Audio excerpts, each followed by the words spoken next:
I'm Rick from Carthage Classic Cars. We're back on the Chevy Nova for part 2 of our floor fix. If you haven't seen it, please go back and watch the video, part 1 on installing the whole floor pan, the firewall, the back end of this car. That'll kind of show you where we're at with this car, but I'm going to do a quick summary. So, in summary, what we're dealing with is 2 frame rails on this car, the right one being an AMD frame rail and the left one being a Dynacorn. Now the problem is the AMD is not in stock. We couldn't get 2 of those, but the AMD seems to be a lot closer. Also, if you go watch part 1, you'll know our firewall is in the correct position. We left certain key components up here that I know it could only go in one spot, so that's been welded in. The floor pan, the main floor pan has not been welded in. We have it strapped down, but it's referenced off the firewall, and then these bars right here are where our cross rails go in for our main rear subframe connector. So I'm pretty confident that the floor pan forward is in the proper spot. Looking back here is where the issues start arising. We have our frame rails about 3/4 to 7/8, maybe even an inch difference. I opened them up a little bit so it's looking worse than it is, but difference as far as the gap between there and our torque boxes. With that saying, I took measurements and it appears that these frame rails are both built wrong. Like, I believe they're right, but I believe they moved the shackle points and the mounting locations up here as far as like where you would take your body measurements from. So we did body measure this car all different directions, and we've confirmed that the frame rails are longer as far as the factory measurements with the shackle to the mounting point up here. So after that, just to make sure, you see we put the inner outer wheelhouses on, the quarters, the tail panel, everything on this car. We also confirmed, looking at the back of this car, that we do have to come forward 1/2 inch, maybe 3/4 inch. So that's what we're going to do starting this video. We're going to fix this issue. I wanted to start it in a new, fresh video because it is such a, it's not a major fix, but we're going to do this in a controlled environment. So the plan right now, one, was to separate the floor pan and the cross rails and the frame rails from the outer skins and everything. So right now, all our vice grips and clamps on this is just holding the wheelhouses and everything to these rockers. What we're gonna do, we're gonna slide the trunk pan, nothing here was welded. That's the key to this whole process, is you fit as much of this car together without welding, so if we run into an issue like this, we can fix it. And that's what we're gonna do. So right now, the frame rails are welded to these bars. I've tacked them.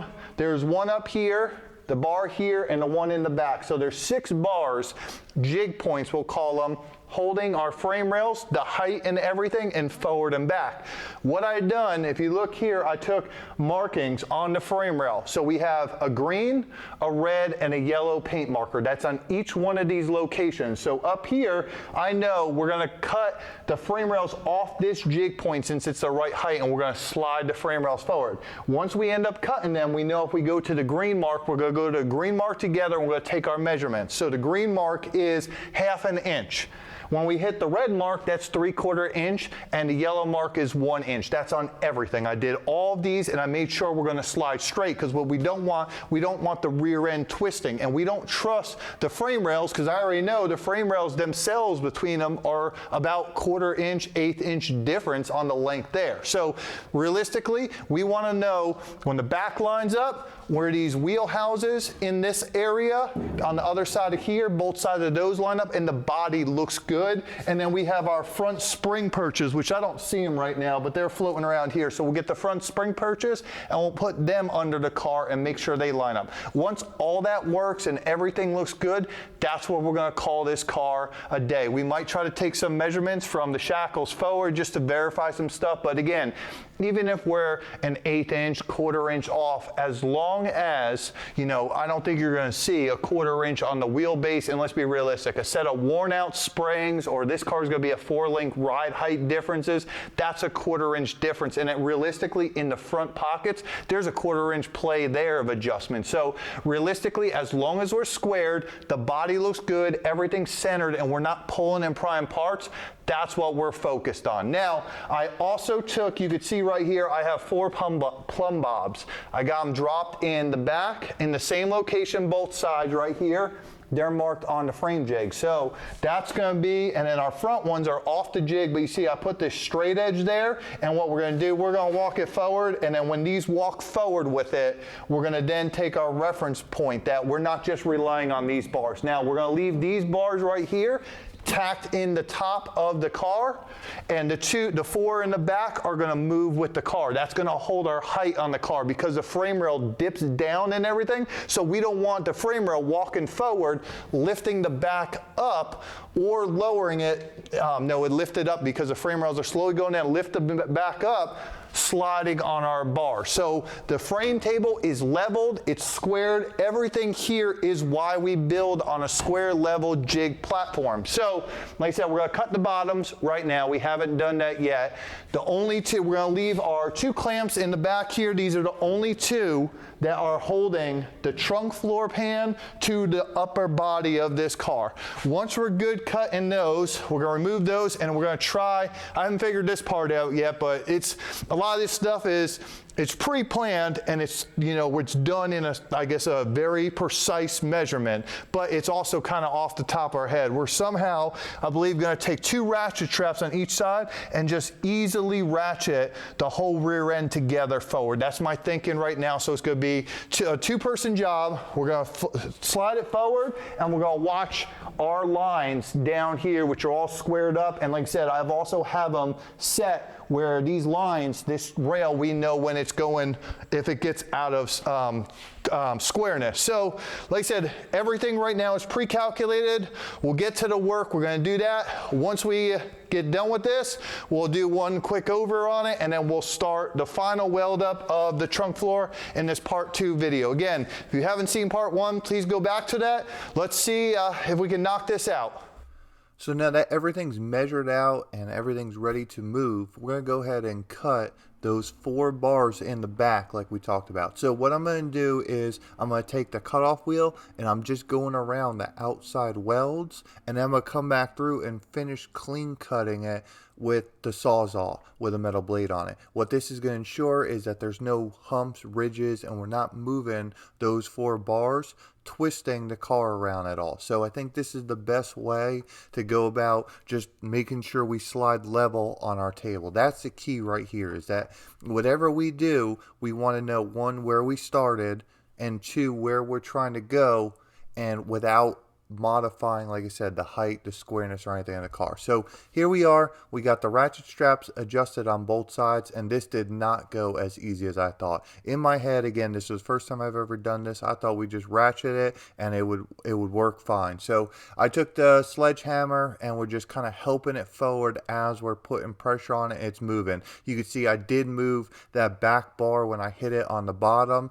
Hitting it on the rear bumper of the car was key here. So that measurement is not exactly 100%, so we'll go around that measurement and just kind of put that back to where it goes just to set the height measurement. Now that the floor moved forward, now once it started moving, hammering it, it went really quick. So we actually went right to the 3/4 inch mark, and then what I decided to do was pull the floor pan down, because what the trunk was doing when it was pulling forward, and this is what our problem was, when it was pulling the trunk forward, it was lifting the floor pan up. That's what we were fighting against. So I'm very happy looking at the front frame rails and everything. I'll go over that. Now that I got everything where it is, I'm going to go ahead and tack all those marks in the 3/4 inch mark on all of them. We're now going to drop some plumb bobs, check our primary measurements to make sure everything on the rear is square, and then let's do a quick walk around on what we just went ahead and did.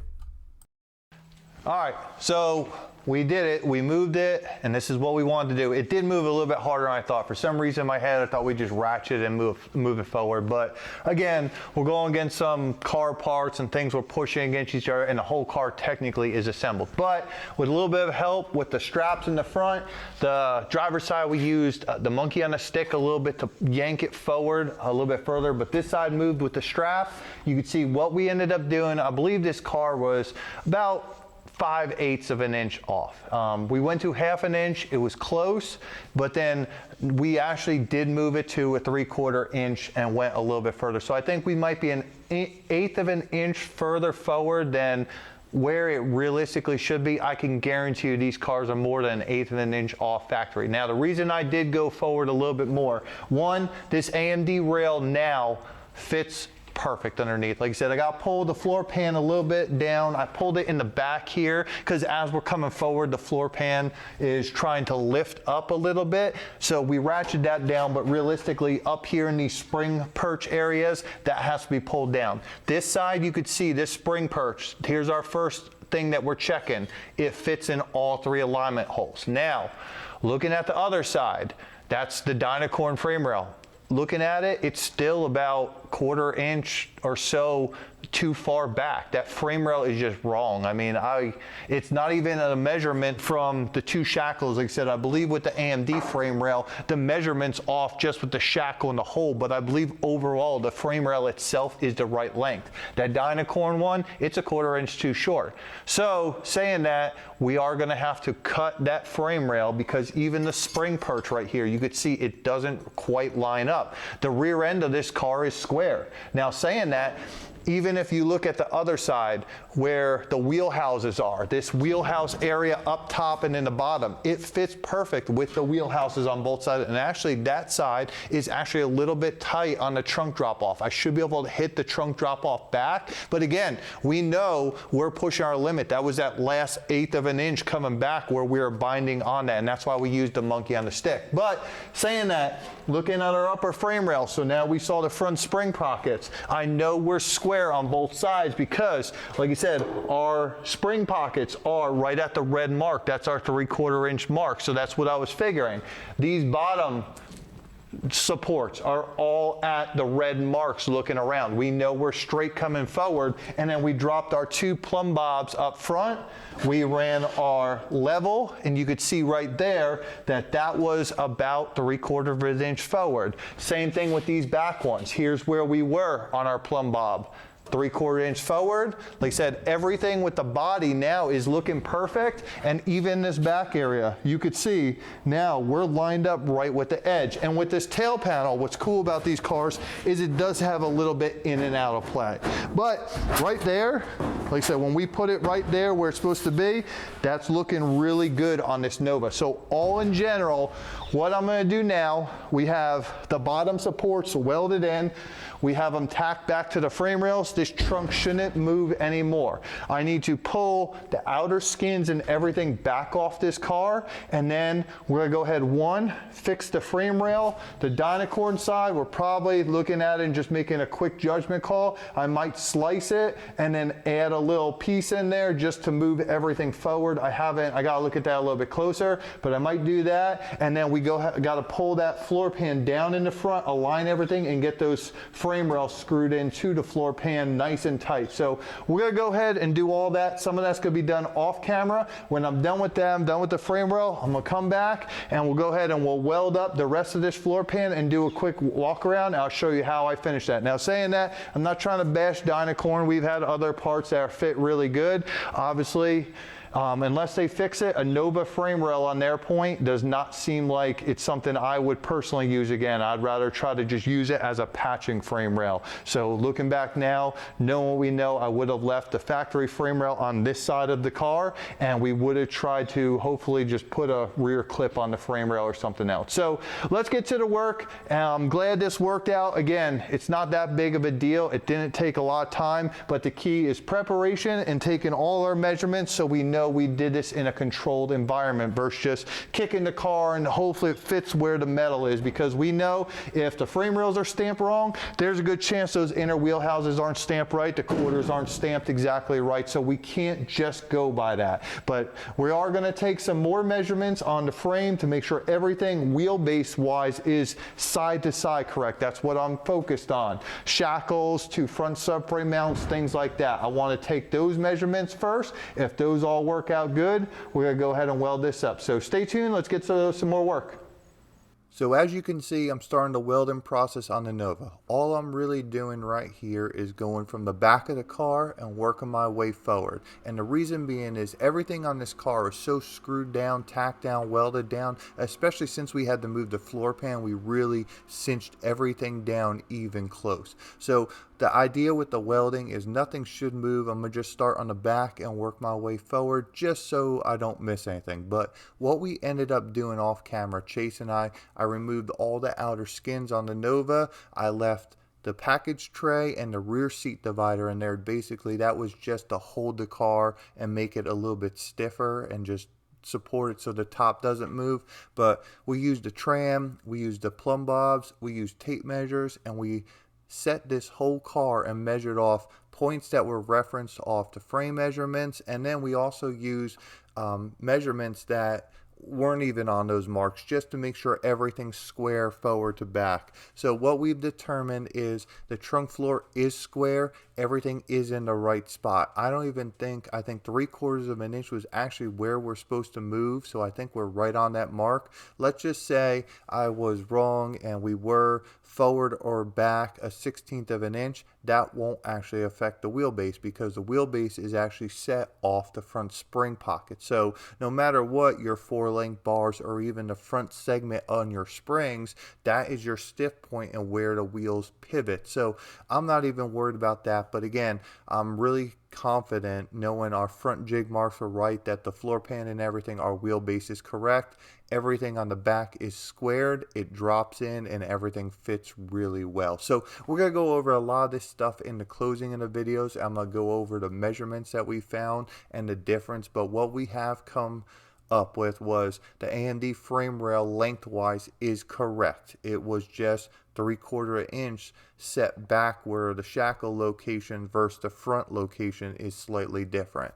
Not the end of the world. Now that we know this, we know that we need to do bumper jig mounts in the future.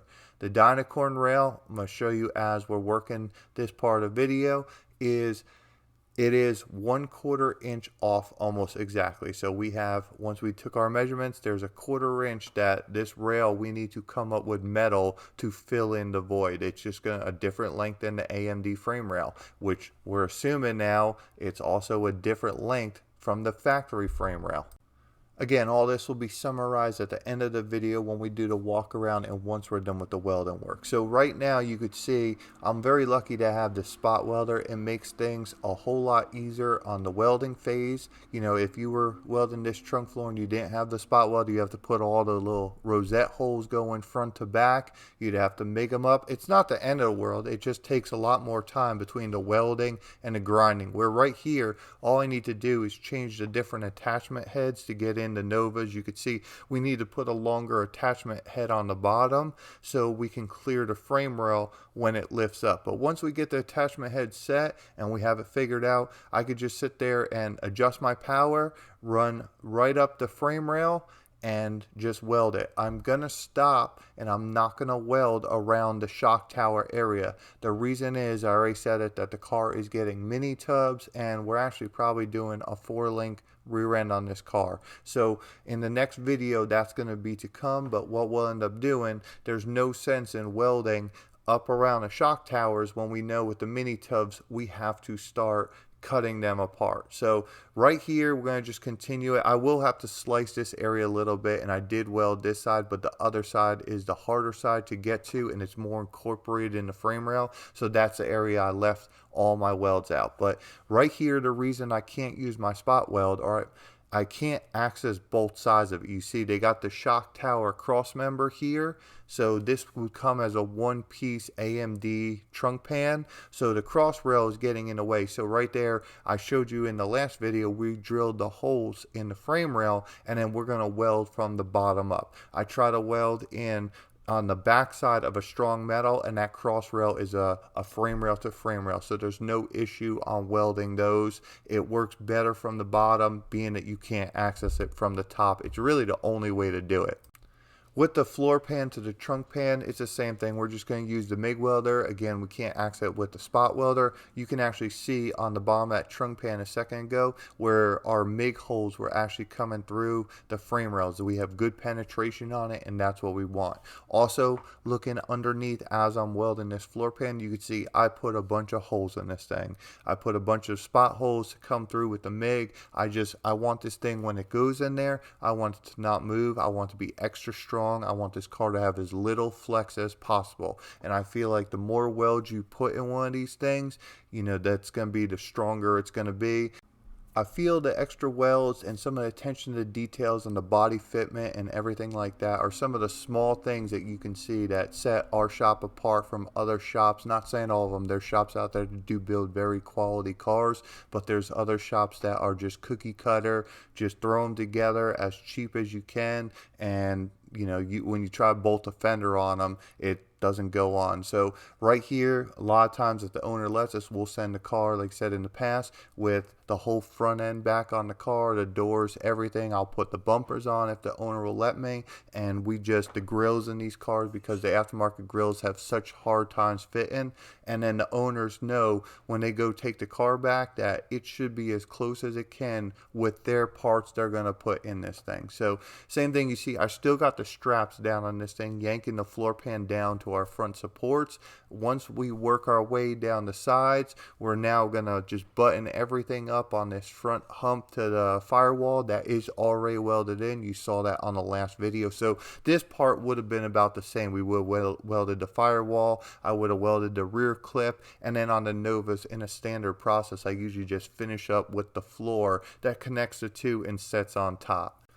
Also, with welding the floor pan, just be aware it didn't fit exactly perfect down at the bottom corner where the hump rolls down into the toe pan, the gas pedal area. That was on both sides. So I just put a little slit on both the toe pan, the floor pan itself, and the firewall on the bottom. That was able to just move them both a little bit. And you see now, looking at the bottom and top, now that they're welded up, marrying them, they fit fine with that little bit adjustment. So just be aware with the metal work, you're gonna have to do little things like this because again, they're all aftermarket parts. So what I'm doing now, this is not standard. You won't find this on the Nova, but I know a lot of times if the owner wants a really strong car, if they're not worried about, even if they are looking for a factory car, this is an area that will be covered with seam seal and everything. I'll sit there and I'll run a full MIG bead front to back.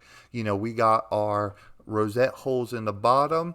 Right here, even the rosette holes are really good, but this is what I feel is going to be the strongest way on this Nova. We'll just run, and I said it's almost a continuous bead, so once we put seam sealer over it, it's almost going to be factory looking, like you won't be able to tell there's MIG welds in here, but we will be able to do is this will strengthen up the whole top of the floor pan. This is a high stress area that tries to separate anyway, so this is exactly where I think we need to add the support in. So looking at right here, the door jamb area, this is what I was saying about the factory not building even of quality. Those right there are factory spot welds that just never adhered properly. So that whole door jamb area was only held on by one spot weld in the top of it. So we'll go through, you saw I put about 13, 14 welds back in that thing, and that's very strong right now that we've prepped it out. We're gonna go ahead now that we got the whole floor pan, trunk pan, everything welded. We're gonna go add our trunk drop-offs.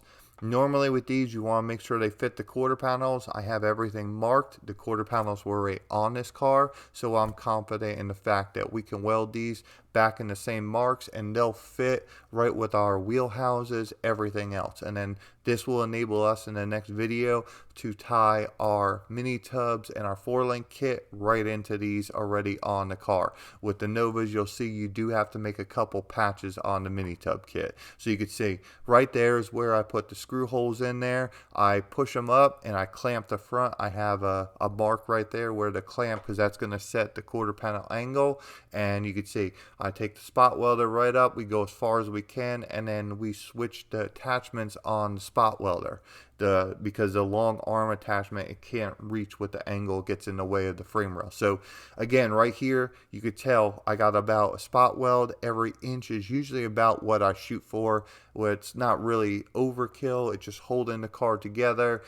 We have our weld through primer everywhere on the car that we're welding. There's been 1 or 2 spots we'll just grind down to bare metal and then re-weld it. What we're going to do at the end of the video, you're going to see, we're going to come back through all these areas that we weld and we don't have to weld anymore, and we're going to just cover it up with epoxy primer to seal that area up.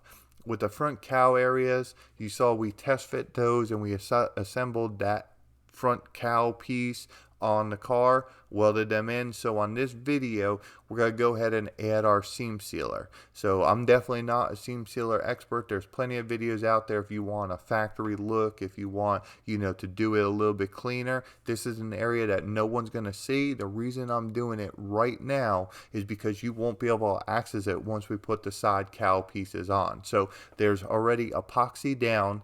I'm not worried about the seam sealer. It's designed to get wet, so we're not actually going to put epoxy over it. I'm putting a bunch in there. I just want to make sure I cover this on there, and then you see I cut up a spreader filler, and I'm going to cut it into the corner, and I curve the blade to kind of give me a rounded edge, and then I'll come back through and just kind of get a little bit more with my finger just to clean up the certain areas I couldn't get. But you could see I taped up the edges, and once I go ahead and I'm done and I remove the tape, it gives a clean edge. So this will save the owner down the time trying to get in there, and it should stop the whole cowl panel and the side cowls from leaking water into them.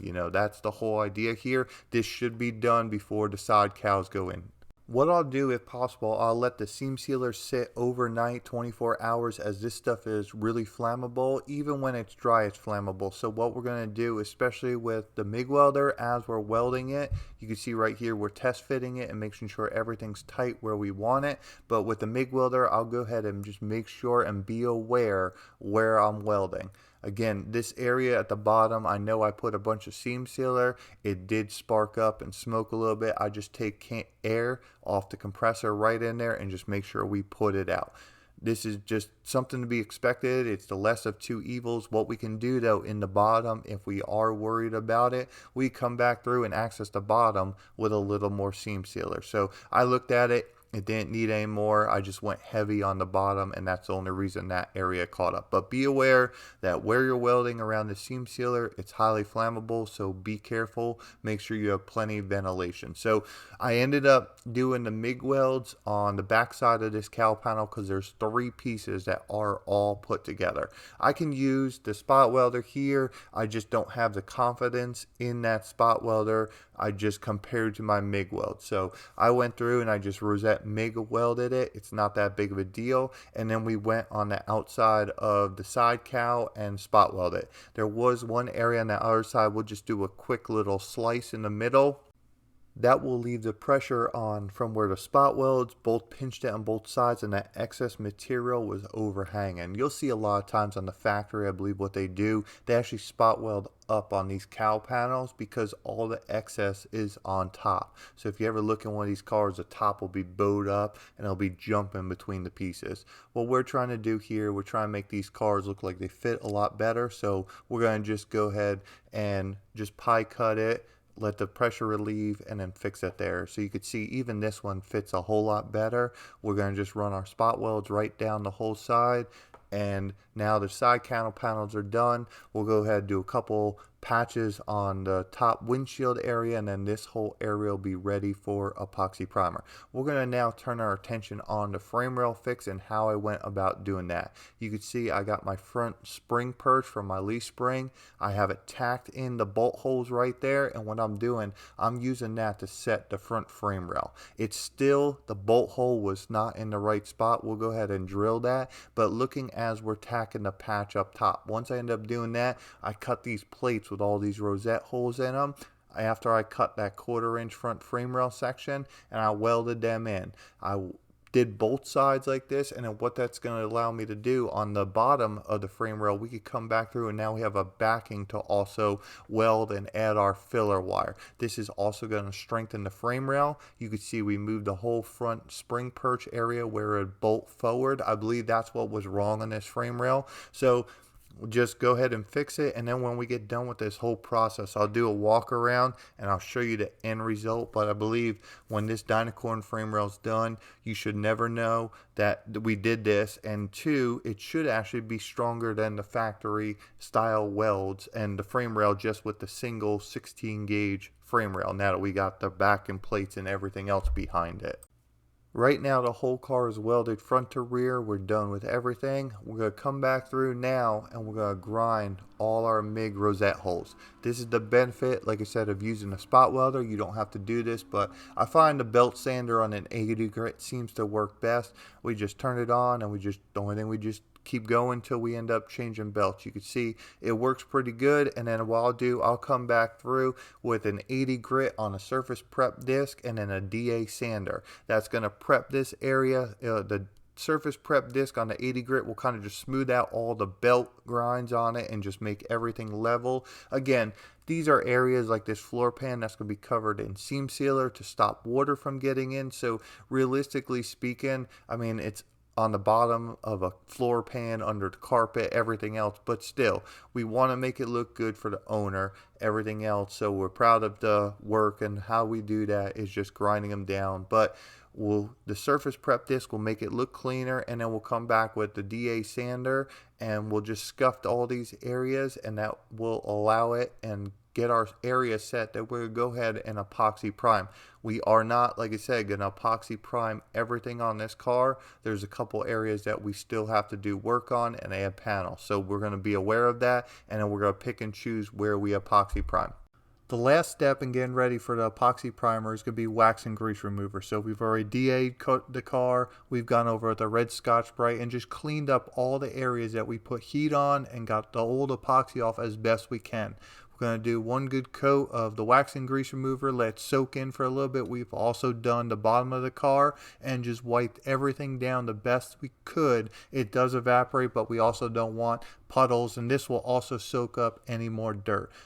Now that we're done with the wax and grease remover, we can go ahead and apply our Omni MP172 black epoxy. You could see right there I was doing different test spray patterns. What I did, I pulled the fan in on the gun a little bit since it's more focused in on the areas that we're working on the welded areas and then the corners of the floor pans. You could see we're not going to do the fanned out area because there's no reason to get all the parts and go over it again.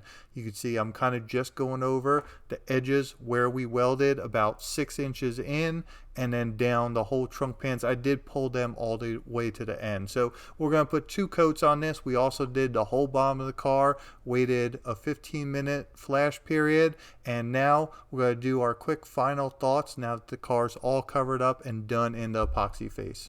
All right, so we're going to wrap up the video. You see the Nova is all in epoxy primer. So we have 2 coats of a black epoxy. Walking around looking at this car, everything on the side cowls sealed up, the firewall. This is obviously a walk around of part 1 and this video part 2. So some of the work you didn't see on this video, but I told you on the last video that we're going to just wrap everything up. It all looks really good. Don't forget all these parts were sandblasted and epoxy primed. I will, in full disclosure, show you there's a couple spots sitting in here. If you look, that there's some dirt here or there in the primer. It happens. The car's just been sanded on for the past week or 2. And also there's a couple spots you seal it where the epoxy primer is bubbling up. What that is when I went back through and I scuffed the primer. When we're welding next to the epoxy primer, we just have the extreme heat in certain areas and it actually bubbles up the primer. That's why actually I had a comment on the last video, I believe it was, one of the users had a great recommendation to put the weld through primer primer on after the epoxy primer. The reason I don't do this is because when I overlap my weld through primer, and if we get too close with our epoxy primer, the weld through primer could withstand the heat, the epoxy primer can't. And you could see when I put another coat of epoxy on it, it'll actually pull it up. That's fine, it's not the end of the world. What I'll do is, we obviously got a mini tub this car, we got a lot of work in the trunk of this car. I'll go back through with a red Scotch-Brite when it's dry. Right now it's still within that 3-day chemical bond period, and now's not a good time to sand it. But once the epoxy cures all the way, we'll Scotch-Brite all that down, knock it all off, and then as I'm doing the wheel tubs and we start priming the next round of the car, we'll come back through and just hit those areas and smooth them out. You know, it's just part of the process. You could see we did this CUDA a couple weeks ago, or it was last week, the last video, and this one was DA sanded beforehand, so we didn't have any of that because we welded first and then we didn't put the epoxy on until after. Now, saying that, this car is a different process, that there's still E-coat and stuff underneath it, and same thing, the E-coat has a good chance of letting go also. Any kind of paint is going to let go except the weld through primer on this high heat application. So with the sandblasted parts, we need to get them in epoxy within a day or two, because here in North Carolina, I mean, you could see I'm sweating and everything. These cars, nothing could stay in that bare metal. Yes, we could put like an OSPO or an acid etch on it, but realistically, then you're adding something else to the metal. So what I like to do, we're gonna sit there, like I said, we sandblast the parts, we put them in epoxy primer. We try to stay away from it and tape off our weld through primer areas. A couple spots that do bubble up, like I said, where it's obvious where they are now because the rest of the car is so smooth and clean. We'll come back through red Scotch-Brite, sand them down, and the next coat we'll dust some epoxy on it and the car's good to go. Not a huge deal. I just wanted to go over that, something I don't think I've ever really discussed in the past, and it only really pertains to the floor pans for me, because for instance, most of the outside skins, we're going to use a spot welder. The spot welder does not have the heat intensity that I do when I do the floor pans, especially when I'm welding the whole length of the floor pan, all the rosette welds on the bottom. We just put so much heat in these panels that's what's causing this. Same thing, you could see right here, we didn't have any of those issues back there. So, like I said, the car looks very good. It's all solid. We fixed the issue. I do want to go over the frame rail one more time. Looking at it, you could see the bare metal work on this frame rail and the patch job we did, which I went over, looks really good. You can't tell in the bare metal phase, and then now that it's an epoxy primer, it also, like I said, looking at this car, you're never gonna know unless we tell you. So we took some measurements on this car, and the car, when we plumb bobbed it, we went off the back bumper bolts shooting straight down. Now the frame jig is squared up, built like a deck, squared off. It's the same length to and from, so that's our measurements that we're going. And all the measurements I took, like I said, when we dropped our plumb bobs to the end, they set right on the edges back there, and then our front edges, when I put this on there, we made sure everything is square. So all our measurements I take on these frame rails are from the front of the jig to our measure, and then from the back of the jig to our measurements. So comparing the two, I'm not going to tell you the measurements because that's going to be relative to your frame jig. But like I said, dropping down on this front spring perch, the spring clip that goes on the frame rail, we were a little over 1/8 of an inch, about 1/4 inch pointed back. So that is consistent with our frame rail. That's when I knew we had to cut that. It wasn't just, you know, our fitting.